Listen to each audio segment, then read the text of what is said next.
Welcome back, everybody. Harry P. with the Driftless Homestead.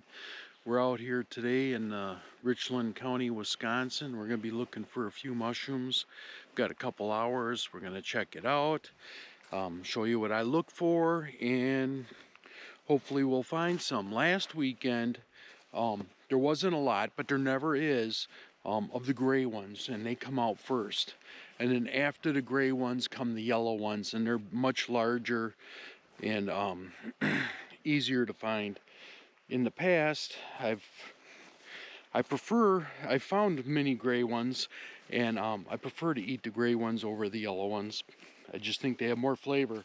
But Morel's a morel, and I'll take what I can find. So right now, I know that over here, I cut down a couple elm trees that were dead. So we'll go check those out, and then I'll show you how to spot a dead elm tree off in the distance so that you could look for it too. Okay, here's the couple of trees that I cut down last weekend, or actually several weeks ago.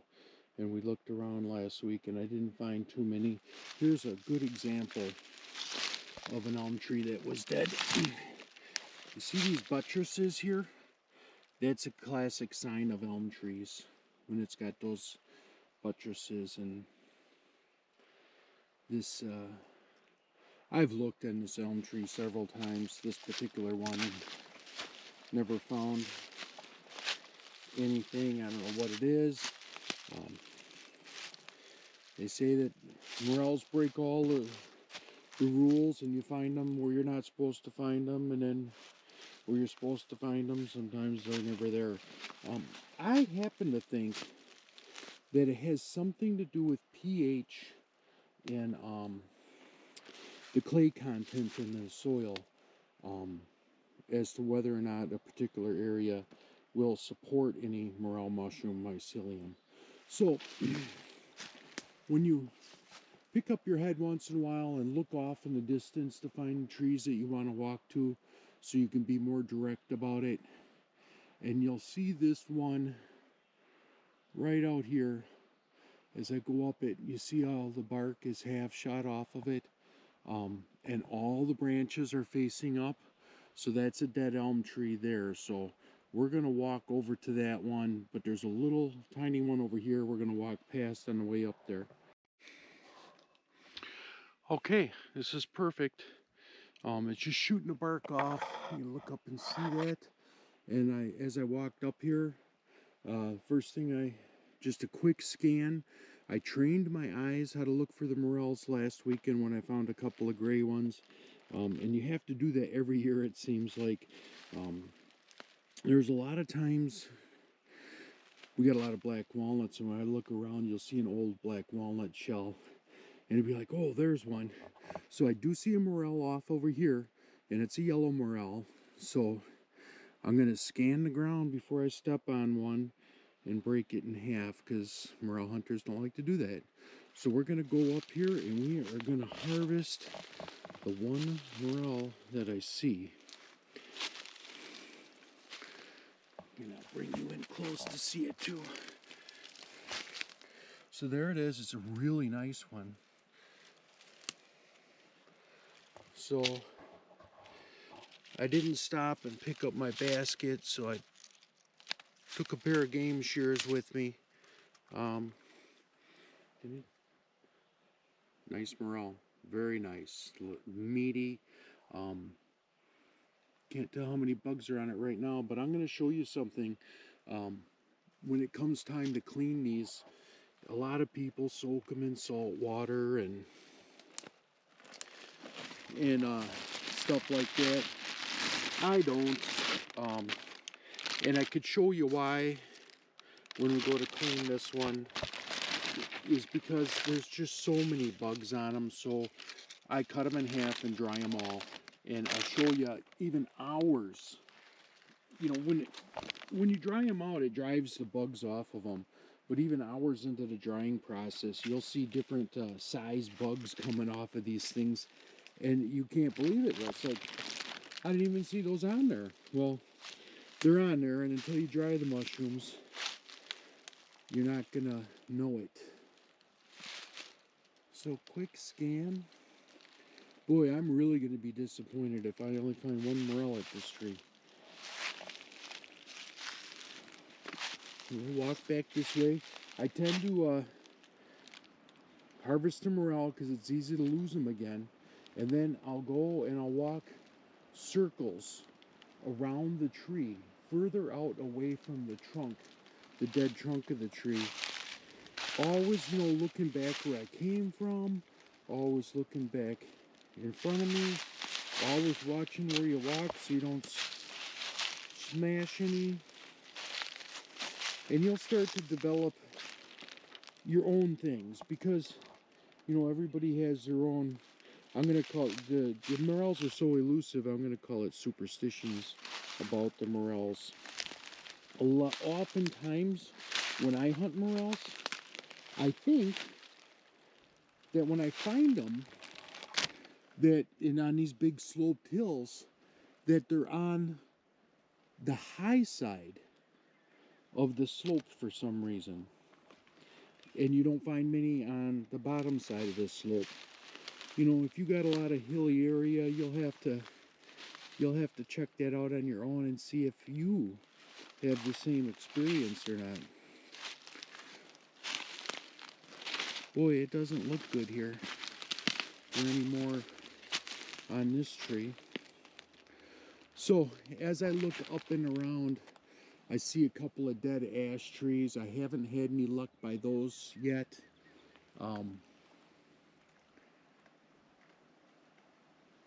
So I'm gonna kind of high grade this because we don't have many hours before sunset, and I'll come back in the morning and we'll check it out. And then next weekend is probably the last weekend. The season on these things is extremely short. So let me find the next tree and we'll look around. Look at right there. Another one. So I found 3 going over the same tracks that I was on, just going different direction, different angle. This one's really nice. They're all really nice. You'll see when they start to get old. These aren't. These are a couple days old.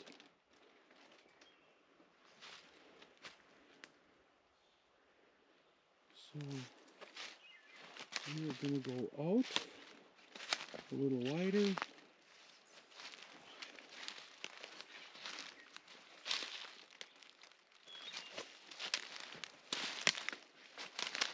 And downward slope of the tree.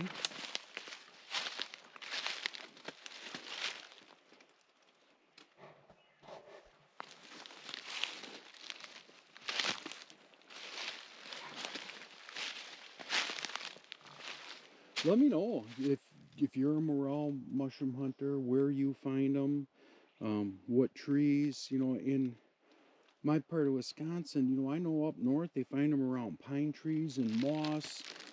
I hear tell of down south they're finding them on these big around these big dead ash trees. But here, it's almost always elm trees, and then the other scenario that's set up here is if you could find an old apple orchard. Like if you're on a property where there's an overgrown apple orchard that's now dead, they're in there. So it's mostly timing. And here with these hills, we got these microclimates where the top of the hill, the east side of the hill, the south side of the hill, all get more sun and they warm up quicker. And then ours open up to the north, so this is a shaded valley in here. So you'll get different mushrooms at different times of the year, different weeks. So it's really, I guess it's kind of nice. It's kind of like an indeterminate tomato that you don't get them all at one time, that you can come back and the season gets stretched out. Now on the very north side of the hills, we'll probably find them 2 weeks from now.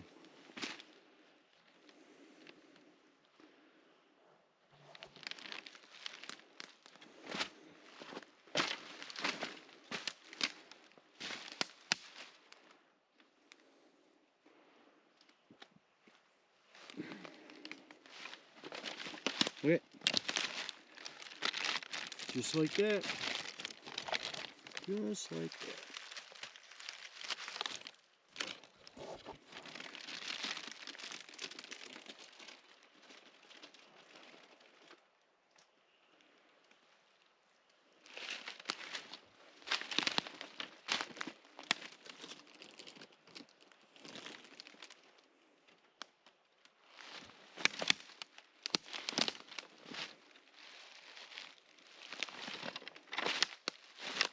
Huh. I just came through here.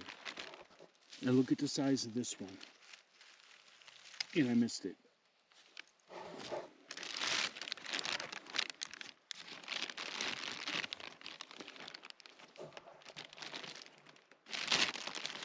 Yeah, and look how far away from the tree we are. You know, a tree this good.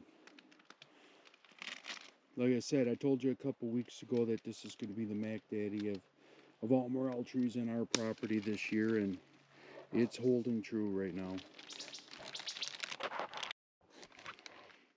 Okay, now I'm on the downside of the tree, and I found another one kind of far away again, off in the distance. I don't know if you could see it. It's right there. Right there. So let's walk up on it, sneak up on it so we don't scare it away. And we'll look for others as we're approaching. Yeah, this is a good, this is going to be a really good week for these. We've had a couple of nights of rain here. The temperatures are warming up. It could still be a little bit warmer for these. And there's another one right there, just past that ranch there. So let me get you a close-up of this one here. Look around, make sure I'm not going to kneel on anyone. And this one is really a big one. You can see it here. I'm just going to reach down and break it off. Look at the size of that. I got big hands. Oh, and there's another one. Right there. Right there. So let me, where should I go first? I'm going to go to this one. We'll pick them in order and work our way in closer to the tree.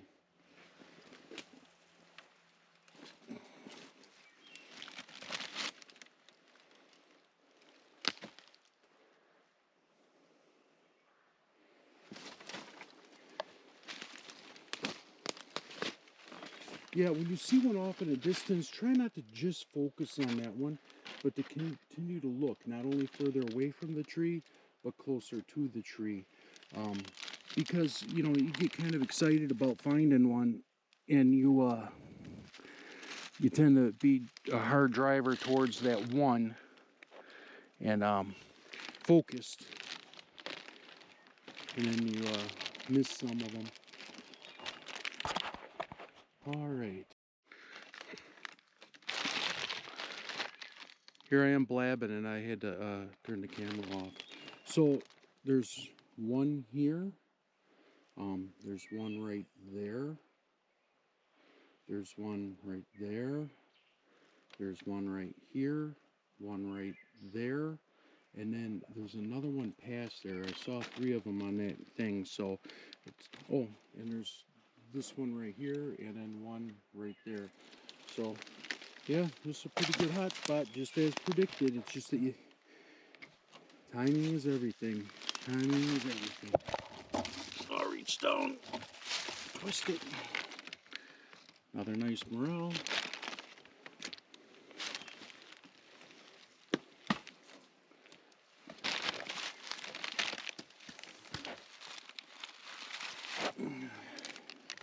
Another nice morel.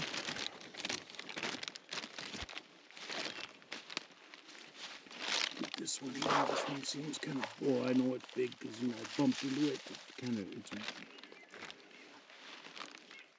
look at that one in my hand. What a beautiful, beautiful one.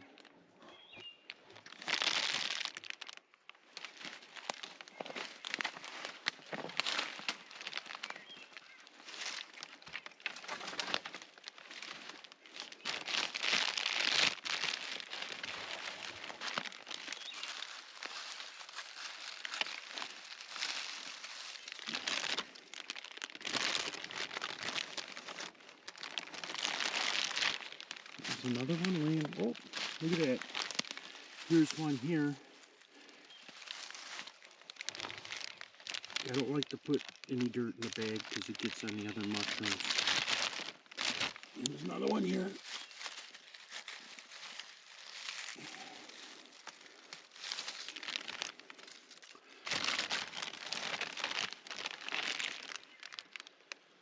I saw one more over here.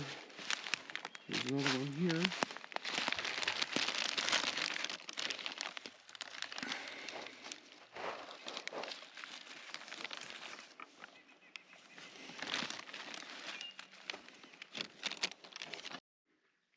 There's one right here. Another nice one. This is probably. Then we're going to come over here and pick this next one here, which is damaged. So we probably stepped on this last week, but it'll dry out just fine. My omelet doesn't care. So here's an interesting thing. I found that one morel back over here. Then I walked up through here, staying back, trying to, make my circles wide and then come in, and I missed that one right there. So, oh, this one left a piece behind.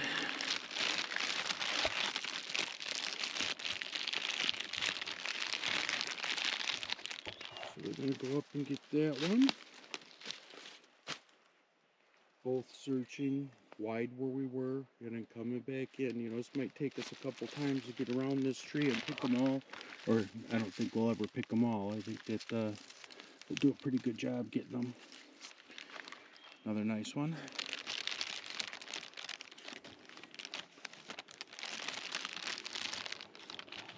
So continue to scan back and forth. We're pretty close to the tree. Up and down, different angles. Go low, go high.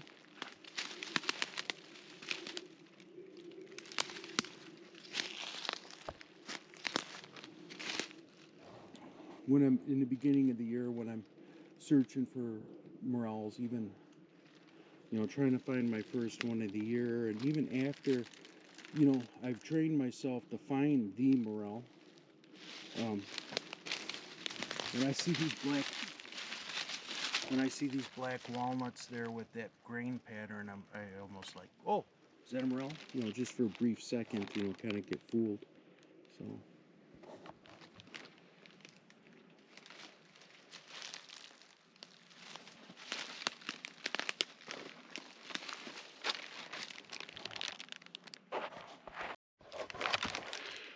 So this tree I'm about to show you is, like I mentioned, it was the Mac Daddy of morel mushroom trees because of the size and because of the state at which the bark is coming off of it, and it's just this year. Last weekend my brother found 6 gray ones here, so if you see them, don't tell them that I'm out by this tree getting the big yellow ones. So let's take a look. Here's the tree. Right there, and you see almost all the bark is off. There's some bark on the other side of the tree, and you'll see all the branches are kind of vase-like, pointing up and branching out. Not branching out, but just pointing up in a vase-like fashion. So this tree right here is like the Mac Daddy of all elm trees for finding morel mushrooms under. I expect to find several pounds underneath there. See how all the branches are facing up, kind of vase-like, even though this tree has a slight bend to it. But that's what one looks like that's prime. It just shot the bark off. There's still some large patches of bark hanging on there, and you can see the bark all spread out throughout the base of the tree. Let me walk over there and get us a little closer.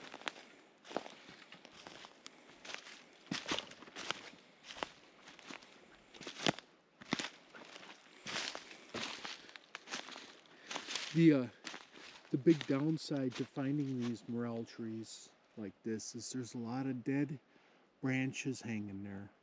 And I don't know, it's just kind of, to me, it's kind of like, oh, you walk underneath the tree with dead branches, you know, especially if during high winds, it would be a bad thing. So I fully expect, once mushroom season gets into full swing here in the next week or two, this tree is down in the valley, like deep in the valley, so this is much colder down here. So it'll probably take a week or two after the tops of the hills, after the east sides of the hills. For people that are fortunate enough to have south-facing hills, I bet you they're pulling mushrooms off all those already. But this is what it looks like underneath the base of a really good tree. The soil's moist here. In the past, I found good mushrooms just over this way a little bit. So the soil's right.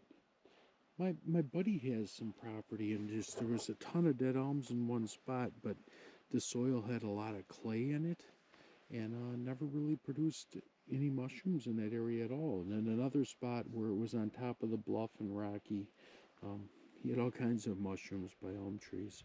But this one, I think, is going to be a special situation. Could make our whole year here, just on one tree. Which, incidentally, I've had that before, where I've been sore, walked miles up and down and around these hills, and have found nothing. And then I find one tree, and it's just amazing how many are underneath it. So I look forward to this being a big deal here. And you can see here on the base of the tree, you can see how the roots are. It's got these buttresses, and there's one over here, you know, going this way. Maybe I can get a better angle on the other side. Better shot, I should say.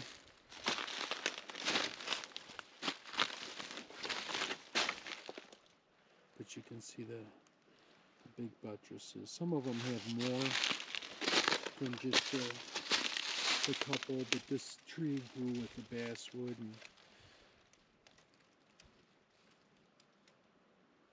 I don't know if that affected it or not, but it is what it is. Yeah, you can see way out here. So